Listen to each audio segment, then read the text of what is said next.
بسم اللہ الرحمن الرحیم۔ السلام علیکم ورحمۃ اللہ وبرکاتہ۔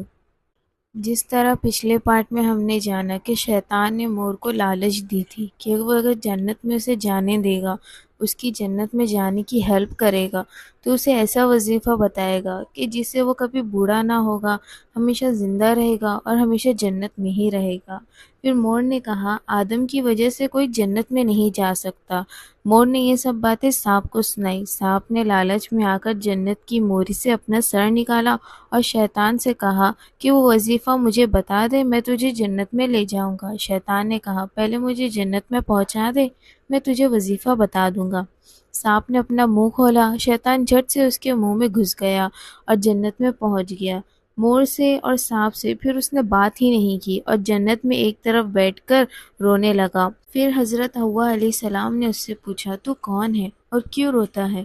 کہا میں فرشتہ ہوں اور تمہارے غم میں روتا ہوں کیونکہ خدا تم دونوں کو ایک دن ضرور جنت سے نکالے گا اور پھر تم مصیبت اور تکلیف میں پڑ جاؤ گے، اسی لیے خدا نے تم دونوں کو اس درخت کا پھل کھانے سے منع کیا ہے۔ خدا کی قسم میں تمہارا خیر خواہ ہوں، ہمدردی سے کہتا ہوں اگر تم نے یہ پھل کھا لیا تو تم ہمیشہ ہمیشہ جنت میں ہی رہو گے، کبھی جنت سے نکالے نہیں جاؤ گے۔ حضرت حوا کو اس کے رونے اور قسم کھانے سے یقین آ گیا کہ ایسا کون بے ایمان ہوگا جو خدا کی جھوٹی قسم کھائے گا۔ مکر کرنا، جھوٹ بولنا، دھوکہ دینا، جھوٹی قسم کھانا، وعدہ خلافی کرنا، کینہ کپٹ کرنا، یعنی جب موقع ملے گا تب بدلہ لوں گا، اور دوسرے کو اجاڑنا، اللہ تعالیٰ سے نہ ڈرنا، حکم نہ ماننا، ہٹ دھرمی کرنا، ضد کرنا، یہ سب گناہ سب سے پہلے شیطان نے ہی کیے تھے۔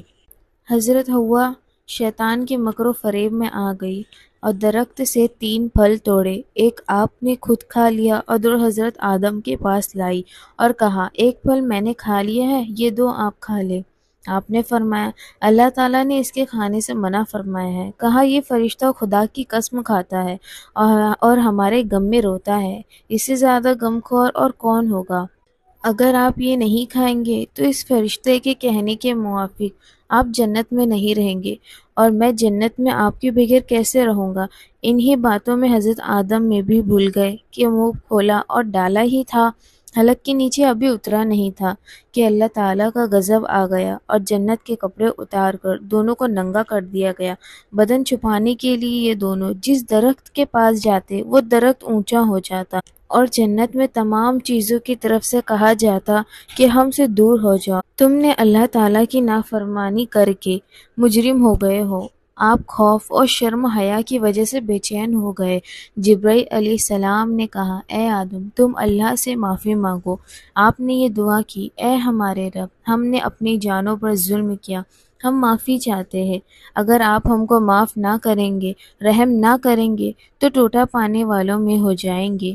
حکم ہوا اے آدم ہم نے تم کو منع کیا تھا کہ اس درخت کا پھل نہ کھانا، اور یہ بھی بتا دیا تھا کہ شیطان تمہارا کھلا دشمن ہے، اس کے دھوکے میں نہیں آنا۔ اب اس نافرمانی کی سزا یہ ہے کہ تم دونوں جنت سے نکلو اور دنیا میں جاؤ۔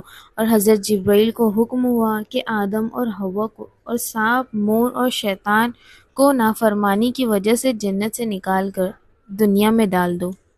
حضرت جبرائیل نے اسی وقت سب کو جنت سے نکالا۔ حضرت آدم کو سر اندیب جو کہ ہندوستان میں ایک جزیرہ تھا ادھر ڈالا، اور حضرت حوا کو خراسان میں، اور مور کو سیستان میں، اور سانپ کو کوہ اصفہان میں، اور شیطان کو ایک بڑے خوفناک پہاڑ میں ڈالا۔ سانپ بہت خوبصورت تھا لیکن شیطان ظالم کی مدد کرنے اور لالچ میں آنے کی وجہ سے بدصورت ہو گیا، پیٹ کے بل چلنا پڑا اور خاک چھانتا پھرتا ہے۔ مور کی صورت ہی بدل گئی، وہ اپنے پاؤں دیکھ کر روتا ہے۔ شیطان دشمن انسان کو یہ سزا ملی کہ لعنت کا طوق گلے میں اس کے پڑا، اور آخرت میں اس کو اور جو لوگ اس کی تابع داری کریں گے سب کو دوزخ کی آنکھ میں جھونک دیا جائے گا۔ مسلمانوں اس قصے سے سبق حاصل کرو، اللہ اور اس کے رسول کی نافرمانیوں سے بچو اور شیطان کے مکر و فریب میں مت آؤ۔ اللہ تبارک و تعالی ہمیں صراط مستقیم پر چلنے والا بنائے۔ ملتے ہیں نیکسٹ ویڈیو میں۔ اللہ حافظ، فی امان اللہ۔